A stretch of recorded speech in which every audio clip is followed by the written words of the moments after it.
I'm Rachelle Akuffo with Starting Block, a new segment dedicated to exploring unique startups around the world. Today we look at Innovation Hub's 1776, a company trying to revolutionize the way startups do business. Not easy to do when an estimated 3 in 4 startups fail. I asked Managing Director David Zipper about how the company is beating those odds. We try to connect entrepreneurs with resources here in Washington, in the federal government, with think tanks, with associations and groups like that. And we think there's real value in there. There's the potential for competitive advantage and the potential for those startups to maximize their chances to grow. When you apply as a startup, what sort of benefits do you get? Sure, well, you have access to this space 24/7, which is not common in Washington, D.C. Entrepreneurs work strange hours sometimes, so we want to make sure that they have availability. You get access to the programming that we offer. So we have a whole curriculum of classes at the 100, 200, 300 level, beginner, intermediate, advanced, in topics like reading a venture sheet, topics like doing what's called A/B testing, figuring out if this website design is more effective than that website design. These are the classes that you actually get for free being part of 1776, as well as office hours and roundtable discussions with leaders in all these sectors that we've been talking about before that are heavily regulated.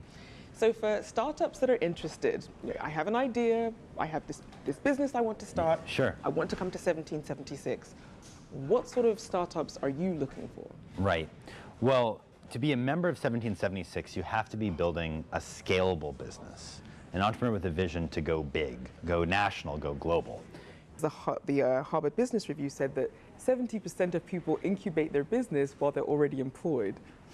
So obviously people are, thinking of other things while they're on the job. Do you think there is that competition, or do you think they don't have to be mutually exclusive? Oh, I actually think that it's actually a really constructive trend for larger corporations that understand how entrepreneurship is evolving. Because with cloud and innovations in software, the cost of starting a business has fallen so much. You have more people who are able to start a business based on their own funding from friends and family. And that means if you're a large corporation and you have your fingers on the pulse of what's happening out there, if you're a healthcare company, for example, you can just look around, get to know 100 different healthcare startups and just say, wow, these 6 are really interesting. I'm going to support them, maybe acquire them, maybe become an investor in them.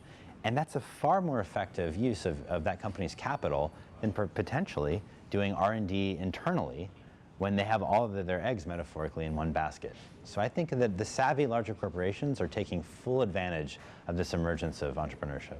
Now, what would you say are some of the biggest misconceptions about startups? I think that there's a conception often that building a startup is somehow like a linear process where you start with a concept and you build it, and pretty soon, wow, you're just off to the races. You've got real energy, and you can sort of sit back and celebrate, like sort of this myth of the Facebook story.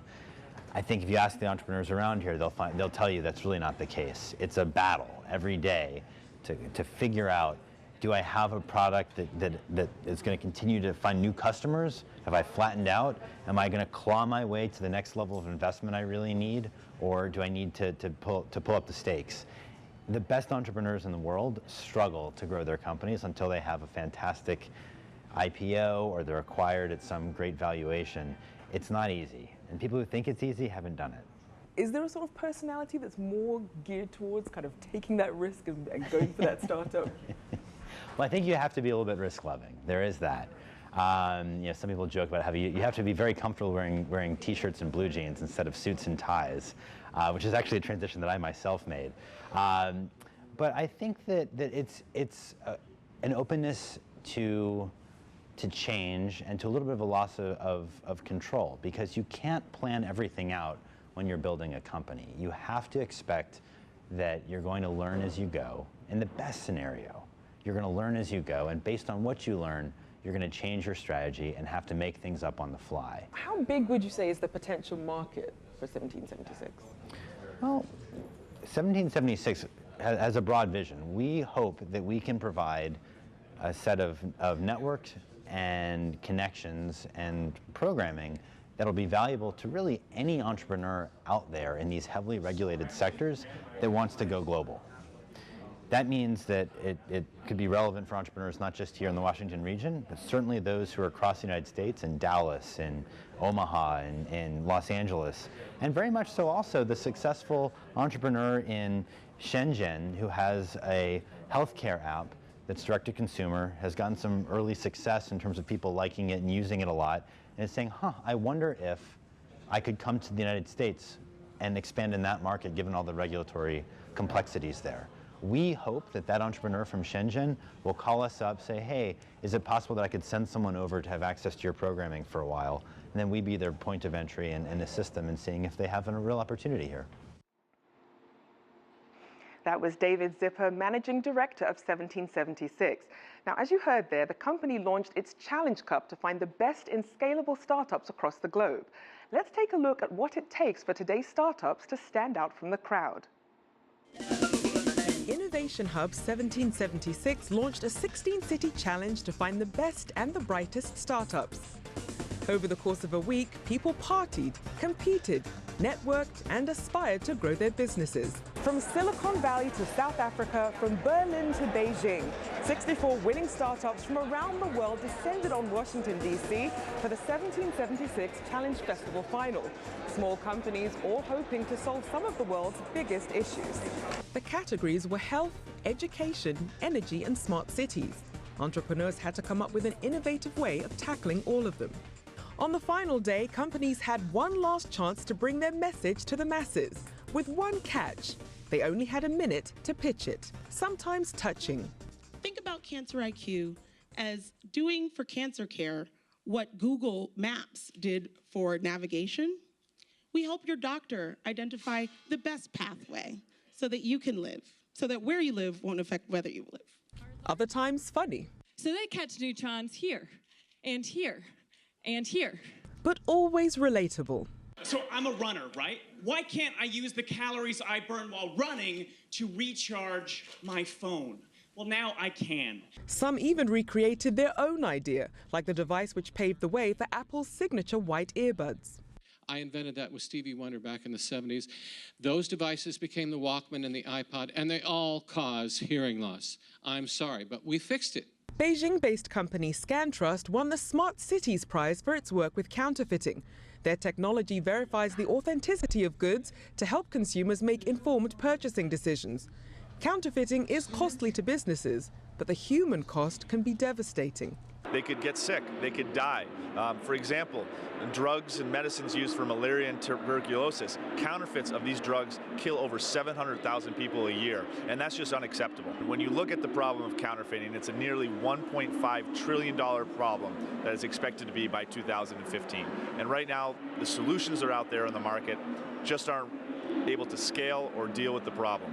The common theme among many of these startups was social entrepreneurism. Innovative ways of creating products and services to tackle the world's social issues. People, I think, are going to look back at this moment and say, what did you do with all of this technology? Did you keep running A/B tests on people to see what kind of sneakers they want to buy? Or did you take that same technology and make the world a better place? But after all the pitches, there can only be one big winner. That honor went to Hand Up, a website to help the homeless. We're a crowdfunding site for homeless people and neighbors in need. We're kind of like Kickstarter for people who need a hand. Through our site at handup.us, you can donate directly to a specific person that you want to help. And 100% of the donation goes toward basics, like food, medical care, and housing. The experience of startup competitions like the Challenge Cup means no one really walks away empty-handed if they capitalize on their connections. And it gives us reach into government organizations, nonprofit organizations, private organizations, and gives us reach into areas we may not have thought of. So what will be the biggest game changer for the next wave of startups? AOL founder Steve Case literally got America online during the first wave of the internet revolution.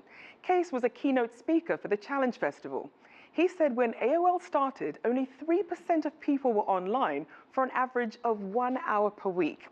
Now that foundation paved the way for the second wave of startups like Google and Facebook. Case gave his insights into what's coming next.